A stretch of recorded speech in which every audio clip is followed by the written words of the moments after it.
Hi, this is Zak Mir, editor of Spreadbet Magazine, with a look at some bulletin board hero stocks on Wednesday, October the 22nd. I'm starting off with Clontarf Energy, where it looks as though we've got a bull flag consolidation above the 200-day moving average at 0.97 pence. That's also the floor of a rising May price channel based at the same level. The resistance line of the channel currently heads as high as 2 pence, and that's the target over the next 1 to 2 months. Any weakness towards the 1 pence level currently regarded as a buying opportunity, with only a weekly close back below this double support, the price channel floor and the 200-day moving average, really delaying the upside scenario. Next up is Monitise, and here there's been quite a brutal breakdown for the share since basically May, June, loss of the 200-day moving average, and really since then we've seen bull trap failures at or just below the 50-day moving average level. Last breakdown in September, very severe situation in terms of the breakdown that we saw. The low then was down to 26.25 pence, and what we've seen is a sort of a bumping along the bottom there. 26 pence the low for October to date. That's a narrow bear trap rebound, and explains why we've had a decent push to the upside through the 20-day moving average at 29 pence over the start of this week.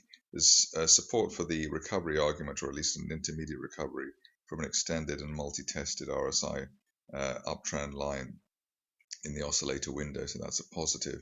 And also positive is the way that if you're going along with the shares now after the bear trap, your stop loss would be as tight as an end of day close back below the 20-day moving average. Target perhaps to look for is the 50-day moving average at 37 pence. Best case scenario, hitting the top of the June price channel at 40 pence over the next 2 or 3 weeks.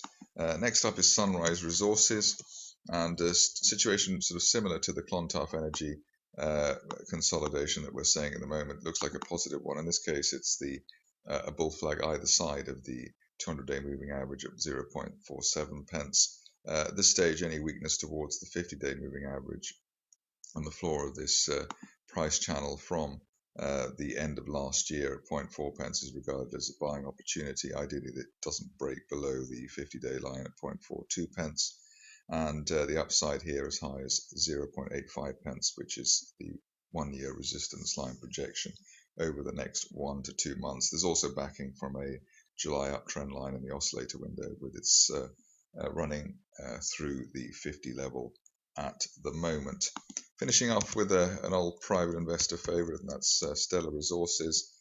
Here we've had one of my favorite sort of subtle signals, which is the gap back within a rising trend channel. Here we see this gap floor currently around the 20-day moving average level at 1.3 pence.